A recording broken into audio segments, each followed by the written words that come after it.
Welcome back friends, आप सभी लोगों का फिर से स्वागत है आपके अपने चैनल स्टडी विद आनंद पर।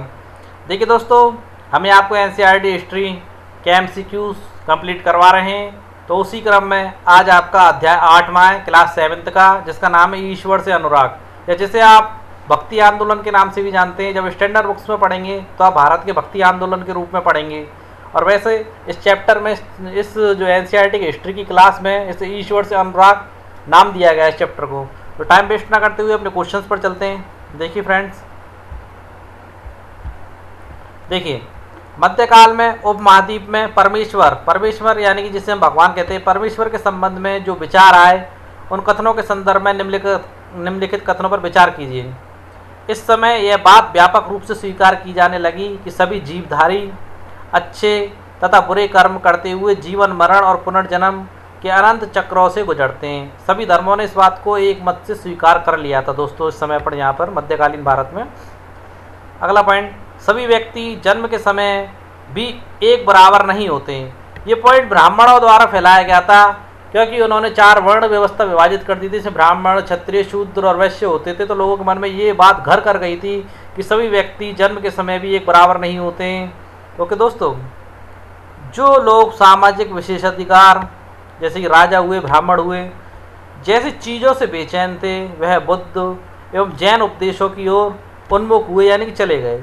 उनके अनुसार व्यक्तिगत प्रयासों से, यानी जैन धर्म और बौद्ध धर्म के अनुसार व्यक्तिगत प्रयासों से सामाजिक अंतर को दूर किया जा सकता था। ये फैक्ट भी आपका बिल्कुल सही है। कुछ लोग परमेश्वर संबंधी इस विचार से आकर्षित हुए कि यदि व्यक्ति भक्ति भाव से परमेश्वर की शरण में जाए तो वह भक्त बन जाता है। ये पॉइंट गलत है दोस्तों। यदि व्यक्ति भक्ति भाव से परमेश्वर की शरण में जाए तो परमेश्वर व्यक्ति को इस बंधन से मुक्त कर सकता है, ऐसा लोगों का मानना था। यानी कि जन्म मरण के चक्र से मुक्ति दे सकता है। ओके दोस्तों, यानी कि आपका भक्त बन जाना ये गलत है, आपका ऑप्शन 4 गलत है। आगे देखते हैं। प्रारंभिक शताब्दी में भक्तिभाव के विचारों के संदर्भ में नीचे दिए गए कथनों पर विचार कीजिए। विशद धार्मिक अनुष्ठानों के माध्यम से शिव, विष्णु तथा दुर्गा को परम देवी देवताओं के रूप में पूजा जाने लगा। किस्से, कहानियाँ पौराणिक कथाओं के अंग बन गए। पुराणों में पूजा की जिन पद्धतियों की अनुशंसा की गई थी, उन्हें स्थानीय पंथों ने भी अपनाना प्रारंभ कर दिया था। दोस्तों, कल के अध्याय में बताया था हमने, समाज एक ऐसा वर्ग था जो ब्राह्मणों द्वारा विभाजित वर्णों में बटा हुआ था। दूसरा वर्ण जनजाति समूह का था, जो लोग ब्राह्मणों द्वारा वर्ण व्यवस्था को नहीं मानते थे।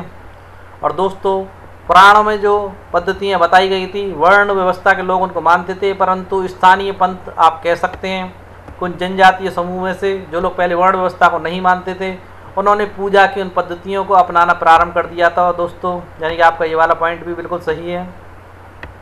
आगे देखिए, भक्त भले ही किसी भी जाति का हो, वह सच्ची भक्ति से ईश्वर की कृपा प्राप्त कर सकता है। इस बात का पुराणों में उल्लेख नहीं है। ये चीज़ गलत है दोस्तों। इस बात का पुराणों में उल्लेख है कि भक्त भले ही किसी भी जाति का हो, शूद्र, ब्राह्मण, वैश्य, जाति, जनजाति, किसी भी वर्ण का हो, अगर वो सच्ची भक्ति करे और ईश्वर की कृपा करे, ईश्वर की कृपा अगर उस पर हो, तो वो मुक्त हो सकता है। आगे देखते हैं। भक्ति की विचारधारा इतनी अधिक लोकप्रिय हो गई कि बौद्ध और जैन मतावलंबियों ने इस विश्वास को अपना लिया।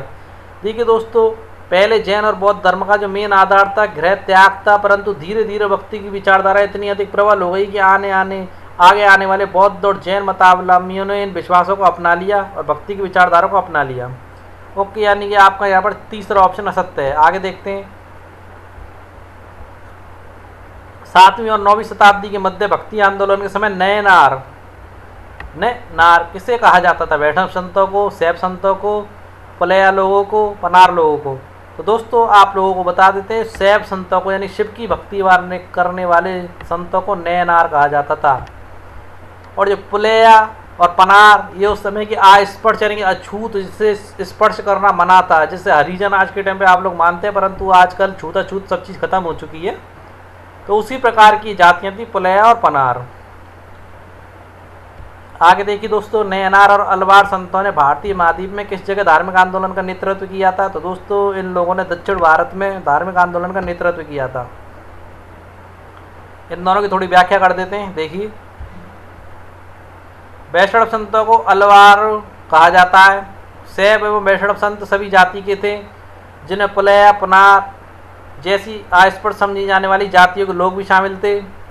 ये संत जैन एवं बौद्धों के कटु आलोचक थे। ये जो संत थे ये अपने हिंदू धर्म के कट्टर समर्थक थे। तो दोस्तों जैन और बौद्ध धर्म के कटु आलोचक होना तो स्वाभाविक सी बात थी उन लोगों का। नैनार और अलवार घुमक्कड़ साधु संत थे। अब देखिए, अब धार्मिक आंदोलन से संबंधित चर्चा करते हैं दूसरे प्रश्न की। जैसे कि हमने अभी आपको दिखाया था, यहाँ पर नैनार और अलवार संतों ने भारतीय महाद्वीप में किस जगह धार्मिक आंदोलन का नेतृत्व किया था। तो देखिए 7वीं-9वीं शताब्दी के बीच कुछ नए धार्मिक आंदोलन का प्रभुत्व हुआ। दक्षिण भारत में इन आंदोलनों के नेतृत्व नैनार शैव संतों एवं अलवार शैव वैष्णव संतों ने की थी। ओके दोस्तों, नैनार शैव संत थे और अलवार वैष्णव संत थे। आगे देखते हैं, इस प्रश्न को अभी हम कर चुके हैं। 7वीं और 9वीं शताब्दी के मध्य भक्ति आंदोलन के समय नैनार किसे कहा जाता था। दोस्तों नैनार शैव संतों को कहा जाता था। भक्ति परंपरा के इतिहास लेखन का महत्वपूर्ण स्रोत थे। भक्ति परंपरा के इतिहास लेखन का महत्वपूर्ण स्रोत थे। क्या स्रोत थे दोस्तों, ये पूछना चाह रहा हो।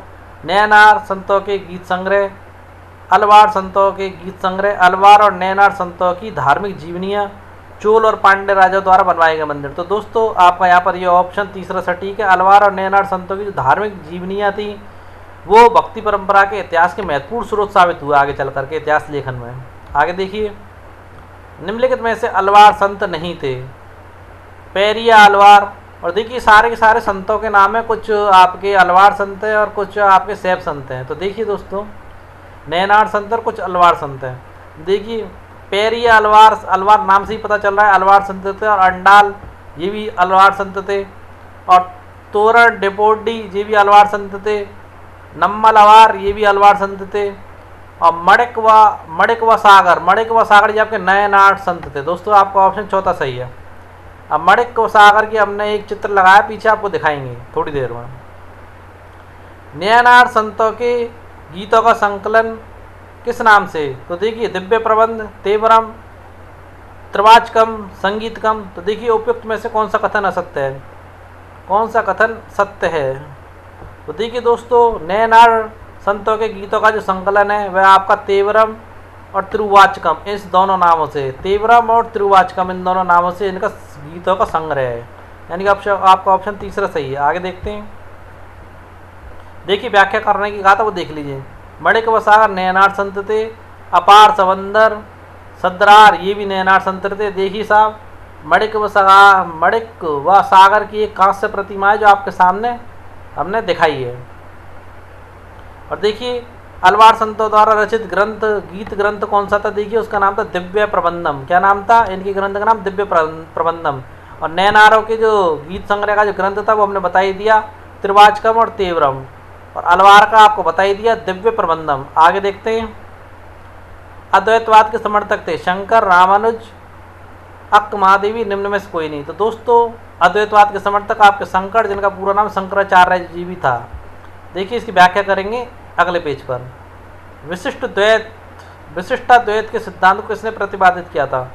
शंकर ने, रामानुज ने, अक्क महादेवी ने, बसवन्ना ने। तो दोस्तों विशिष्टाद्वैत के सिद्धांत को प्रतिपादित करने वाले आपके रामानुज जी थे। इस पर प्रकाश डालेंगे अभी थोड़ी देर में। यह पंक्तियाँ किसकी हैं। वैष्णव जन तो तेने कहिए पीर पराई जानी रहे। ये गांधी जी की फेवरेट लाइनें थी, गांधी जी की फेवरेट लाइनें थी ये आपकी। वैष्णव जन तो तेने कहिए पीर पराई जानी रे। तो दोस्तों ये लाइन किस साधु संत द्वारा बोली गई थी। तो दोस्तों नरसिंह मेहता, ज्ञानेश्वर, नामदेव, एकनाथ। तो दोस्तों ये नरसिंह मेहता की लाइन है। किसकी लाइन है, नरसिंह मेहता की। आगे देखते हैं, देखिए दोस्तों भारत के सर्वाधिक प्रभावशाली दार्शनिक शंकर जो 8वीं सदी में कर्नाटक में पैदा हुए थे, अद्वैतवाद के समर्थक थे। इनके अनुसार जीवात्मा और परमात्मा एक ही है। इन्होंने शिक्षा दी कि ब्रह्म जो एकमात्र या परम सत्य है वह निर्गुण व निराकार है। यानी कि निर्गुण और निराकार ब्रह्म की उपासना करते थे आपके दार्शनिक शंकर जी, जिनका जो मत था वो हमने आपको बता ही दिया। उनके मत का नाम था रामानुज जी का विशिष्टाद्वैतवाद। ओके दोस्तों, विशिष्टाद्वैतवाद नहीं दोस्तों, शंकर जी की बात रही तो शंकर जी का मत जो था वो आपका अद्वैतवाद था। ओके, अद्वैतवाद मत के अनुयायी थे या प्रवर्तक कह सकते हैं। इन्होंने हमारे चारों ओर के संसार को मिथ्या या माया माना था। क्या माना था दोस्तों? मिथ्या या माया माना था। एवं मोक्ष प्राप्ति के लिए ज्ञान के मार्ग को अपनाने का उपदेश दिया था। अगला प्रश्न देखिए अलवारों से संबंधित। 11वीं शताब्दी में तमिलनाडु में पैदा हुए विष्णु भक्त। कौन? विष्णु भक्त अलवार। संत रामानुज जी ने विशिष्टाद्वैत का प्रतिपादन किया। रामानुज ने भक्ति की नई धारा को उत्तर भारत में विकसित किया। कहाँ विकसित किया? उत्तर भारत में। उनके अनुसार मोक्ष प्राप्त करने को बाद विष्णु के प्रति अनन्य भक्ति भाव रखना है, यानी विष्णु जी के प्रति अनन्य भक्ति भाव का रखना है। ओके दोस्तों, आगे देखते हैं। भक्ति के बीड़ से कौन से? भक्ति के बीड़ से आंदोलन के संबंध में निम्नलिखित कथनों पर विचार कीजिए। वसवन्ना, अलम्मा प्रभु और अक्क महादेवी द्वारा बीड़ से आंदोलन प्रारंभ किया गया था। बिल्कुल सही बात है, इन तीनों ने बीड़ से आंदोलन प्रारंभ किया था। देखिए तमिल भक्ति आंदोलन और मूर्ति पूजा के परिणाम स्वरूप जो प्रतिक्रिया हुई उससे आपका बीड़ से आंदोलन प्रारंभ हुआ था, जो 12वीं सदी के आरंभ में कर्नाटक से आरंभ हुआ था। कहाँ से आरंभ हुआ था? आपका 12वीं सदी के आरंभ में कर्नाटक से आरंभ हुआ था। ओके दोस्तों, आगे देखिए दोस्तों। वीर शैवों ने सभी व्यक्तियों की समानता के पक्ष में और जाति तथा नारी के प्रति व्यवहार के बारे में ब्राह्मणवादी विचारधारा के विरुद्ध प्रबल तर्क प्रस्तुत किए थे। उन्होंने देखिए अपने तर्कों के माध्यम से ये चीज़ बताई कि नारी के प्रति व्यवहार कैसा होना चाहिए, सभी व्यक्तियों में समानता का पक्ष होना चाहिए, सभी जातियों में समानता का पक्ष होना चाहिए, ये इन लोगों ने बताया था। यानी आपका दूसरा पॉइंट भी सही है। वीरशैव कर्मकांड और मूर्ति पूजा के विरोधी थे। बिल्कुल निर्गुण ब्रह्म के उपासक थे, कर्मकांड और मूर्ति पूजा के टोटली विरोधी थे तो लोग। तमिल भक्ति आंदोलन और मूर्ति पूजा के परिणाम स्वरूप हुई प्रतिक्रिया इस आंदोलन पर दिखाई नहीं पड़ती। दोस्तों सारी प्रक्रियाएं इसी आंदोलन की जो हुआ था, जो प्रभाव पड़ा था उस पर ही दिखाई पड़ती है। नहीं जो शब्द है गलत है, नहीं चौथा ऑप्शन आपका गलत है। तमिल आंदोलन और मूर्ति पूजा के परिणाम स्वरूप ही तो ये आपका बीड़शैव आंदोलन प्रारंभ हुआ था। ओके दोस्तों, यानी कि आपका चौथा पॉइंट गलत है। आगे देखते हैं। संत ज्ञानेश्वर, नामदेव, एकनाथ और तुकाराम तथा सखुबाई जैसी स्त्रियों ने किस क्षेत्र में भक्ति आंदोलन का नेतृत्व किया? महाराष्ट्र में, गुजरात में, कर्नाटक में या बंगाल में? तो दोस्तों आपको बता देते हैं इन सब लोगों ने महाराष्ट्र में आपका भक्ति आंदोलन का नेतृत्व किया था। आगे देखते हैं दोस्तों, इसकी व्याख्या भी करेंगे इस प्रश्न की थोड़ी देर में। 13वीं से 17वीं सदी तक महाराष्ट्र में चले भक्ति आंदोलन के संदर्भ में निम्नलिखित कथनों में से कौन सा या कौन से कथन सत्य है? देखिए भक्ति की यह परंपरा पंढरपुर में विट्ठल, विष्णु का एक रूप, विट्ठल क्या है? विष्णु जी का एक रूप है, पर और जनमन के हृदय में विराजमान व्यक्तिगत देव संबंधी विचारों पर केंद्रित थी। किससे विचार संबंधित थी? व्यक्तिगत यानी कि निजी देव संबंधी विचारों पर संबंधित थी, जो व्यक्ति के हृदय में बैठे हुए थे निजी देवताओं के संबंध में। हर कोई अलग अलग देवताओं की पूजा करता था और कुछ विष्णु जी की पूजा करते थे, उनके एक रूप की जो व्यक्तिगत लोगों के मनों में बैठी हुई थी, उसके विचारों पर ही केंद्रित थी। इन संत कवियों ने सभी प्रकार के कर्मकांडों, पवित्रता के ढोंगों एवं जन्म आधारित सामाजिक खतरों का विरोध किया, अंतरों का विरोध किया था। बिल्कुल सही बात है। इन्होंने संन्यास के विचार पर अत्यधिक बल दिया। दोस्तों ये चीज़ गलत है। इन लोगों ने, भक्ति आंदोलन के लोगों ने संन्यास पर बिल्कुल भी जोर नहीं दिया था। दोस्तों उनके अनुसार उन्होंने संन्यास के विचार को बिल्कुल ठुकरा दिया था और किसी भी अन्य व्यक्ति की तरह, जो नॉर्मल व्यक्ति होता है, सामान्य व्यक्ति होता है, उसकी तरह रोजी रोटी कमाते हुए परिवार के साथ रहने और विनम्रतापूर्व जरूरतमंद साथी व्यक्तियों की सेवा करने और साधारण जीवन बिताने को अधिक पसंद किया था इन्होंने, ना कि संन्यास लेने को। ओके दोस्तों आगे बढ़ते हैं। देखिए 13 से 17वीं शताब्दी तक महाराष्ट्र में अनेक संत एवं कवि हुए, जिनके सरल मराठी भाषा में लिखे गए गीत जो आज तक उन जनमन को प्रेरित करते हैं। इन्हीं संतों में प्रमुख थे ज्ञानेश्वर, नामदेव, एकनाथ, तुकाराम, सखुबाई जैसी स्त्रियां तथा चौखो मैना का परिवार, जो अस्पष्ट समझी जाने वाली महार जाति का था। ओके दोस्तों, संत ज्ञानेश्वर ने भगवत गीता पर टीका लिखी तथा नामदेव ने कुछ पदात्मक गीत गुरु ग्रंथ साहिब में, नामदेव ने जो गीत लिखे थे वो आपके गुरु ग्रंथ साहिब में संकलित हैं दोस्तों। और ये वाली चीज़ हम आपको बता ही चुके। आगे देखते हैं। नागपंथी योग एवं सिद्ध जनों की विशेषताओं के संदर्भ में निम्नलिखित कथनों पर विचार कीजिए। इन्होंने तर्क वितर्क के जरिए समाज के रूढ़िवादी धर्म के कर्मकांडों और अन्य बनावटी पहलुओं तथा तो सामाजिक व्यवस्था की आलोचना की।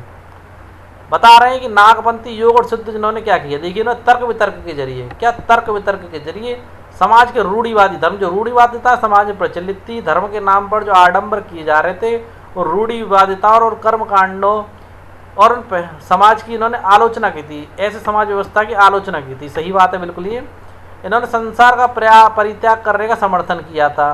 बिल्कुल सही बात है दोस्तों, इन्होंने संसार का परित्याग करने का समर्थन भी किया था। इन्होंने योगासन, योग जो आज बाबा रामदेव जी कराते हैं, प्राणायाम, चिंतन, मनन जैसी क्रियाओं के माध्यम से मन एवं शरीर को कठोर परीक्षण देने की आवश्यकता पर बल दिया था। दोस्तों, एक अच्छा जीवन जीने के लिए व्यक्ति को योग करना आवश्यक है, प्राणायाम भी आवश्यक है, चिंतन मनन भी करना चाहिए, कि जिससे कि वो लोगों के साथ गलत ना कर सके और अपने साथ गलत होता हुआ भी ना देख सके।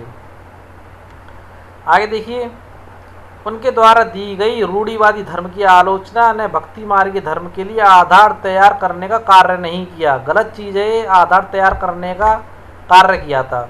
रूढ़िवादी धर्म की जो उन्होंने आलोचना की थी, इस आलोचना ने ही तो आपके भक्ति मार्गीय जो धर्म था उसके लिए आधार का काम किया था।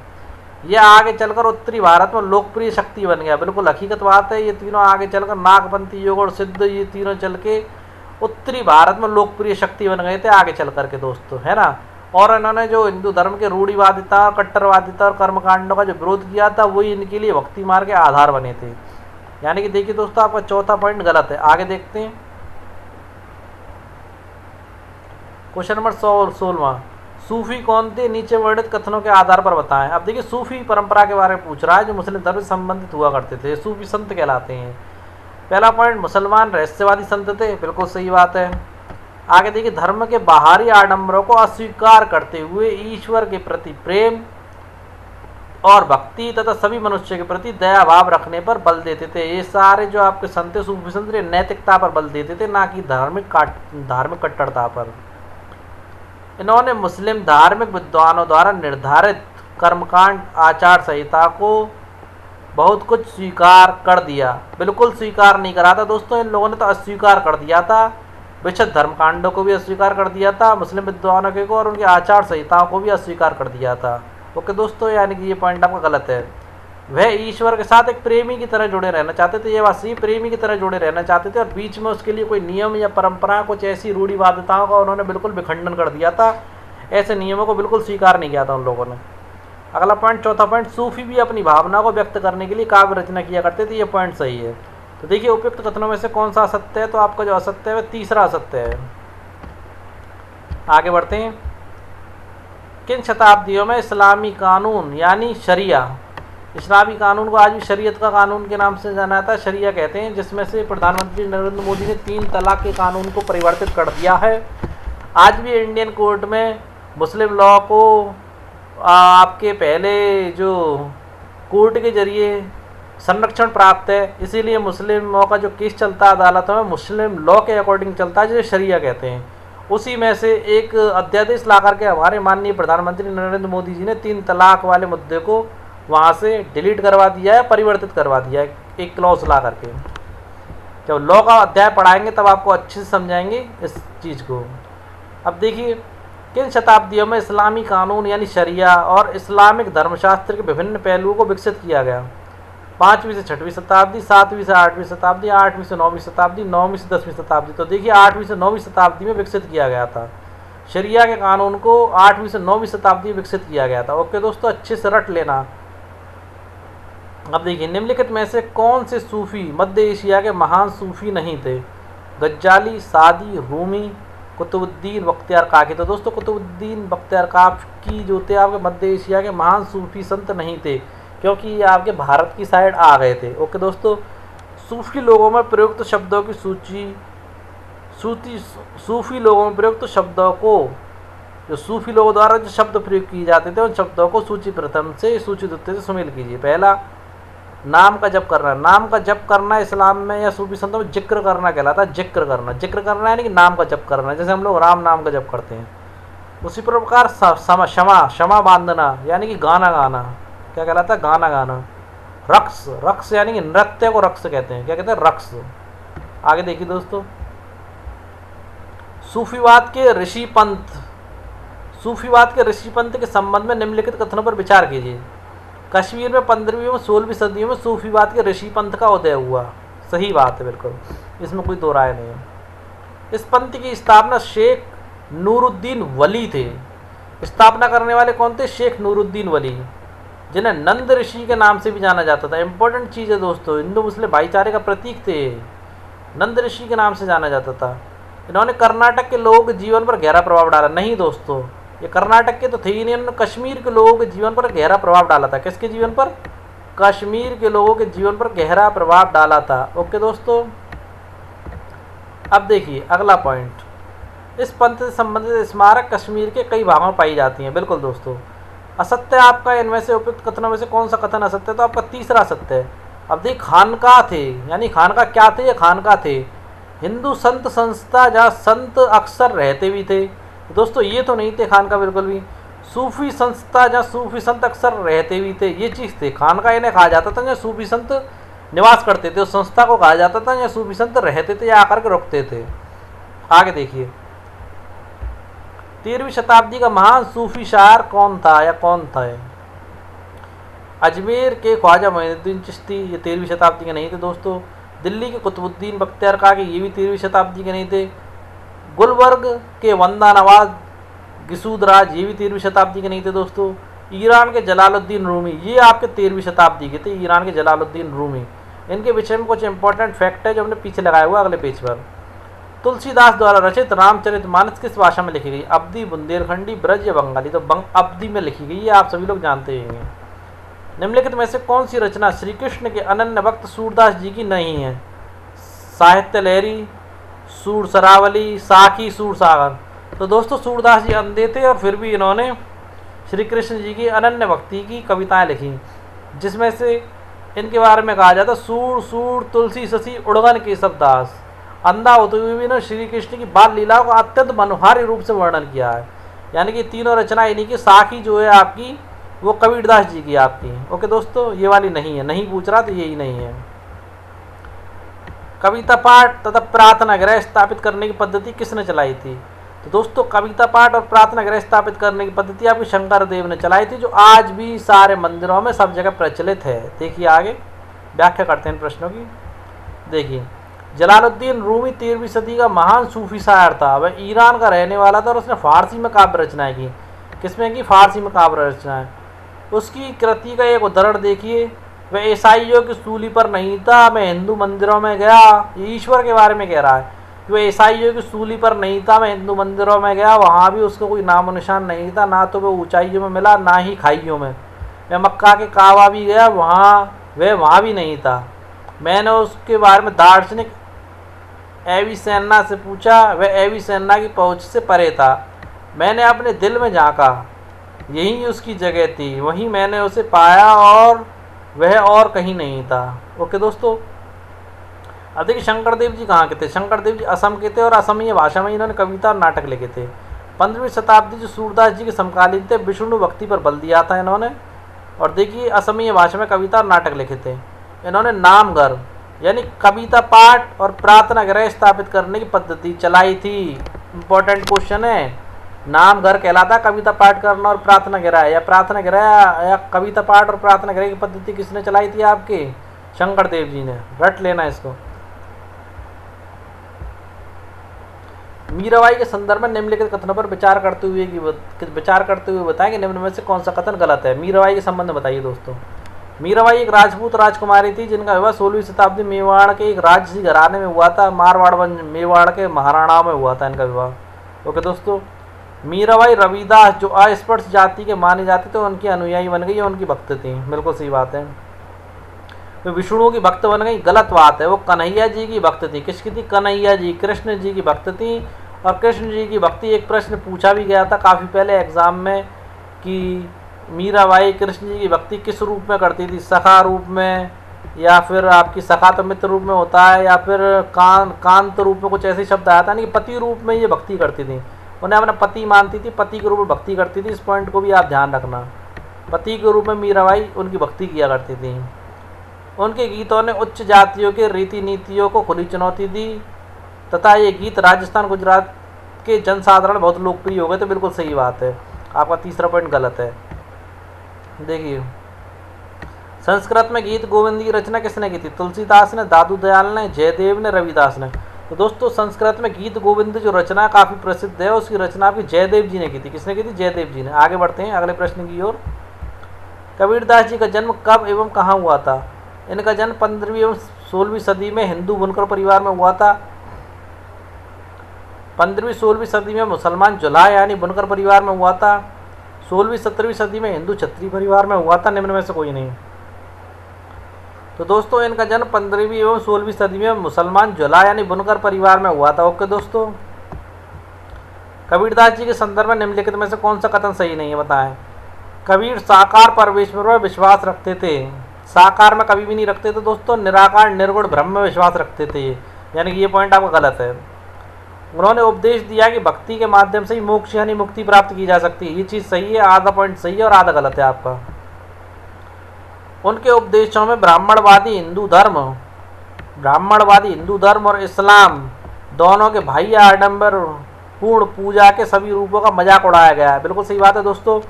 हिंदुओं के लिए उन्होंने कहा कि पाथर पूजे हरी मिले तो मैं पूजू पहाड़, ताते तो चाकी वली पीस खाए संसार, यानी पत्थर पूजने से हरी मिलता है, यानी कि भगवान मिलते हैं। हरी यानी कि भगवान विष्णु भगवान मिलते हैं, तो मैं पहाड़ पूजूं। इससे बढ़िया तो ये है कि आप घर में रखी चक्की को पूजें, वही आपको अन्न देती है, पीस कर अन्न यानी कि आटा देती है जिससे आप खाना खाते हैं। और इस्लाम धर्म के बारे में उन्होंने मजाक उड़ाया। उन्होंने कहा कि काकर पातर जोड़ के मस्जिद लई चुनाए, ताचड़ी मल्ला बांग दे क्या बहरा हुआ खुदा। उन्होंने कहा कि कंकर और पत्थर जोड़कर आप लोगों ने मस्जिद बना ली और उस पर चढ़ करके आप लोग बांग देते हो, यानी कि अल्लाह को अकबर पुकारते हो। तो इससे बढ़िया तो उन्होंने कहा कि काकर पाथर जोड़ के मस्जिद लई चुनाए, ताचड़ी मल्ला बांग दे क्या बहरा हुआ खुदा। तो उन्होंने कहा कि आपका खुदा बहरा हो गया है, जो इतनी ऊपर चढ़ के आप अजान दे रहे हो, वो तो आपके दिल से पुकारी तो भी सुन लेगा। आगे देखिए। इनके काव्य की भाषा बोलचाल की हिंदी थी। इन्होंने कभी कभी बोलचाल की हिंदी थी, बिल्कुल सही बात है। इन्होंने कभी कभी रहस्यवाद की भाषा का भी प्रयोग किया था, जिसे समझना कठिन होता था। बिल्कुल सही फैक्ट है आपका। कबीर के कुछ भजन गुरु ग्रंथ साहब पंचवाणी और बीजक में संग्रहित और सुरक्षित हैं। बिल्कुल सही बात है। आपका दूसरा पॉइंट, पहला पॉइंट गलत है। ओनली यहाँ पर सही नहीं है पूछ रहा है, तो ओनली आपका पहला सही नहीं है। ओके दोस्तों आगे बढ़ते हैं। गुरु नानक जी के समय लंगर किसे कहा जाता था? नियमित उपासना पद्धति को, जाति धर्म अथवा लिंग भेद को नज़रअंदाज करने वाले एक साजी रसोई में इकट्ठा खाने को। देखिए दोस्तों, तो जाति धर्म और लिंग के आधार पर नहीं बटे हुए होते थे और एक ही रसोई में साजी यानी कि सम्मिलित रूप से खाना खाते थे। गुरु नानक जो सरदारों के पहले गुरु हैं, उनके समय में उसे लंगर कहा जाता था, यानी कि आपका दूसरा पॉइंट सही है। अगला देखते हैं। गुरु नानक जी का उत्तराधिकारी कौन था? गुरु तेग बहादुर, गुरु अर्जुन सिंह, गुरु गोविंद सिंह या लहड़ा। तो दोस्तों जो लहड़ा नामक शख्स थे ये उनके अनुयायी थे और ये ही उनके उत्तराधिकारी हुए, जिन्हें आगे चलकर गुरु अंगद कहा गया। क्या कहा गया? गुरु अंगद। अंगद इसलिए कहा गया क्योंकि इन्हें गुरु नानक जी का ही एक अंग माना जाता था। क्या माना जाता था? एक अंग माना जाता, इसलिए उन्हें अंगद कहा गया। आगे इस प्रश्न की व्याख्या करेंगे हम। ओके दोस्तों। गुरु ग्रंथ साहिब की रचना किस लिपि में की गई है? खगोष्ठी लिपि, ब्राह्मी लिपि, गुरुमुख लिपि या देवनागरी लिपि। तो दोस्तों इस ग्रंथ की जो रचना की गई है आपका वो गुरुमुख लिपि में की गई है। किस लिपि में की गई? गुरुमुख लिपि। आगे देखिए। गुरु नानक जी का जन्म तलवंडी पाकिस्तान में ननकाना साहिब में हुआ। इन्होंने अपने अनुयायियों के लिए नियमित उपासना पद्धति अपनाई, जिसके अंतर्गत इन्हीं के भजनों को गाया जाता था। उसमें इन्होंने उपासना एवं धार्मिक कार्यों के लिए जो जगह नियुक्त की थी उसे धर्मशाल कहा जाता था। क्या कहा जाता था? धर्मशाल, और जिसे आजकल गुरुद्वारा कहा जाता है। अब देखिए दूसरे प्रश्न की व्याख्या। 1539 में अपनी मृत्यु से पूर्व गुरु नानक जी ने अपने अनुयायियों में से एक अनुयायी लहड़ा को अपना उत्तराधिकारी चुना, जिसे बाद में गुरु अंगद कहा जाने लगा। ओके दोस्तों। गुरु अंगद ने नानक जी की रचना को संग्रह किया और उसमें अपनी कृतियाँ भी जोड़ दी। आगे देखिए। गुरु अंगद ने नानक जी और अपनी रचना को संग्रहित किया और अंगद जी के तीनों उत्तराधिकारियों यानी कि इनके तीनों पुत्रों ने भी अपनी रचनाएं नानक के नाम से लिखी। किस नाम से लिखी? नानक जी के नाम से लिखी। इन सभी का संग्रह अर्जुन सिंह जी ने 1604 में किया था। जो गुरु ग्रंथ साहिब है उसके अंदर किन किन के महत्वपूर्ण गुरुवाणियाँ उसे देख लीजिए। शेख फरीद जी की हैं, संत कबीर जी की हैं, भगवत नामदेव जी की हैं, तेग बहादुर जी की हैं। सूफी संत और गुरुओं की वाणी को इसमें जोड़ा गया है। अब देखिए इसे मोहरबद्ध करने का कार्य 1706 में गुरु गोविंद सिंह जी ने किया था या प्रमाणित किया था। आगे देखते हैं अगले प्रश्न को। गुरु नानक के अनुयायियों के संदर्भ में निम्नलिखित कथनों पर विचार कीजिए। नानक जी के उत्तराधिकारियों के नेतृत्व में अनुयायियों की संख्या में विस्तार हुआ था। हकीकत बात है दोस्तों, गुरु लहड़ा, गुरु अंगद जी और उनके उत्तराधिकारियों के समय में जो अनुयायियों की संख्या बढ़ गई थी। अनुयायी कई जातियों के थे, किसी भी जाति का सदस्य या किसी भी जाति के लोग इसमें अनुयायी बन सकते थे, परंतु उन्हें व्यापारी, कृषक और शिल्पकार ज़्यादा थे। बिल्कुल सही बात है। नानक इस बात पर जोर देते थे कि उनके अनुयायी गृहस्थ हों, उपयोगी व उत्पादक पेशे से जुड़े हों। बिल्कुल अनुयायियों से ये उम्मीद की जाती थी कि वो नए समुदाय के सामान्य कोष में योगदान देंगे, यानी कि धन इकट्ठा करने में योगदान देंगे या श्रम से देंगे, हर प्रकार से अपना योगदान देंगे। उपयुक्त कथनों में से कौन से सत्य है? तो दोस्तों आपके उपरोक्त सभी सत्य हैं। आगे देखिए, खालसा पंथ की स्थापना किसने की थी? गुरु तेग बहादुर, गुरु नानक, गुरु अंगद, गुरु गोविंद सिंह। तो दोस्तों खालसा पंथ की स्थापना आपके गुरु गोविंद सिंह ने की थी। कब की थी? इनके पिता जो आपके तेग बहादुर जी थे, उनकी हत्या जब जहांगीर द्वारा करवा दी गई थी, उसके बाद इन्होंने की थी। उसके बाद खालसा पंथ ने एक राजनीतिक रूप ले लिया था। इसके विषय में आगे आपको बताएंगे व्याख्या में। अमृतसर शहर का नाम जिस सरोवर के नाम पर पड़ा और उसका निर्माण किसने किया था? गुरु रामदास, गुरु गोविंद सिंह, गुरु तेग बहादुर, गुरु अर्जुन सिंह। तो देखिए दोस्तों, अमृतसर का नाम जिस सरोवर के नाम पर पड़ा उसका निर्माण गुरु रामदास ने किया था। किसने किया था? गुरु रामदास ने। नानक द्वारा अपने उपदेश के सार को समझाने के लिए जिन 3 शब्दों का प्रयोग किया गया, निम्न में से कौन सा शब्द गलत है? पहला नाम, पुण्य और स्नान। तो दोस्तों आपका सेकंड गलत है। नाम, दाम और स्नान, ये था आपका। क्या था यहाँ पर? दान, दान। आगे देखते हैं, व्याख्या करते हैं इनकी। देखिए दोस्तों, जहांगीर द्वारा सन 1606 में गुरु अर्जुन देव को मृत्युदंड का आदेश देने के बाद 17वीं शताब्दी में सिख आंदोलन का राजनीतिकरण शुरू हो गया, जिसका दूरगामी परिणाम यह हुआ कि 1699 में गुरु गोविंद सिंह ने खालसा पंथ का निर्माण किया। खालसा पंथ के नाम से जाने वाला सिंह समुदाय अब एक राजनीतिक सत्ता बन गया था। ओके दोस्तों, अब देखिए पूरा अमृतसर शहर, रामदासपुर शहर, गुरु रामदास के द्वारा निर्मित सरोवर के चारों ओर बसा हुआ था। और यहीं पर हरमंदिर सिंह जो आपका गुरुद्वारा बना हुआ है, जिस यहाँ पर आपका स्वर्ण मंदिर स्थित है, वो भी यहीं पर स्थित है आपका। अगला देखिए, नानक जी ने ईश्वर की उपासना के महत्व पर जोर दिया था। इन्होंने कहा कि मुक्ति प्राप्त करने के लिए जाति, धर्म, लिंग, भेद कोई मायने नहीं रखता। और ये हकीकत बात है दोस्तों, जिस व्यक्ति को मुक्ति प्राप्त करनी है वो इन सारे बंधनों से मुक्त हो जाता है। ना वो जाति देखता है, ना वो धर्म देखता है, ना वो लिंग देखता है। देखिए उनके उपदेश के जो सार के जो 3 शब्द थे उसकी व्याख्या कर देते हैं। नाम जो दिया गया उनके उपदेश से, पहला शब्द उसका नाम था जपना या सही उपासना करना। दान जो शब्द दिया था उन्होंने, दूसरा उसका था दान यानी करना या दूसरों का भला करना। स्नान का जो अर्थ था आचार विचार की पवित्रता से था। दोस्तों आगे देखते हैं अपना अगला प्रश्न। अगला प्रश्न अन्यंत्र पर आता है आपका। मार्टिन लूथर किंग जो समाज सुधारक हुए काफ़ी प्रसिद्ध हैं।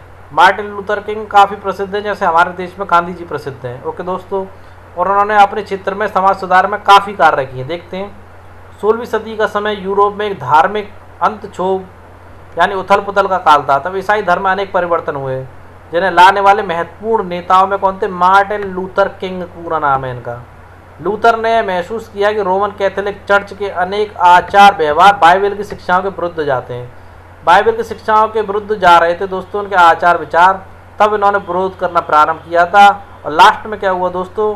अनेक प्रोटेस्टेंट ईसाई संप्रदाय अपना उद्भव लूथर की शिक्षाओं में ही खोजते हैं।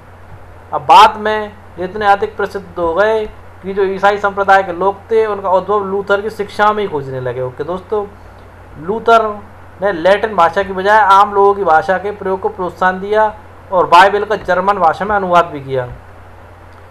वे दंड देने की उस प्रथा के घोर विरोधी थे जिसके अंदर पाप कर्मों को क्षमा करने के लिए चर्च को दान दिया जाता था। अब दोस्तों ऐसा कैसे पॉसिबल है कि आप पाप कर लीजिए और दान दे करके अपने पापों को छुपा लीजिए, माफ़ करवा लीजिए? ऐसा पॉसिबल नहीं है। तो उन्होंने इस प्रथा का विरोध किया था। और देखिए छापे खाने के बढ़ते हुए प्रयोग से उनकी रचनाओं का व्यापक प्रसार हुआ, इसलिए पूरे वर्ल्ड में मार्टिन लूथर किंग को हर कोई जानता है। ओके दोस्तों, इस प्रकार आज हमने आपका एनसीईआरटी हिस्ट्री क्लास 7 का अध्याय 8वां कंप्लीट करवा दिया दोस्तों, जो भक्ति आंदोलन के नाम से जाना जाता है। वीडियो को पूरा देखना, अच्छी लगे तो लाइक करना और सब्सक्राइब करना मत भूलना दोस्तों। कल फिर मिलते हैं अपनी एक नई वीडियो के साथ। जब तक के लिए जय हिंद दोस्तों।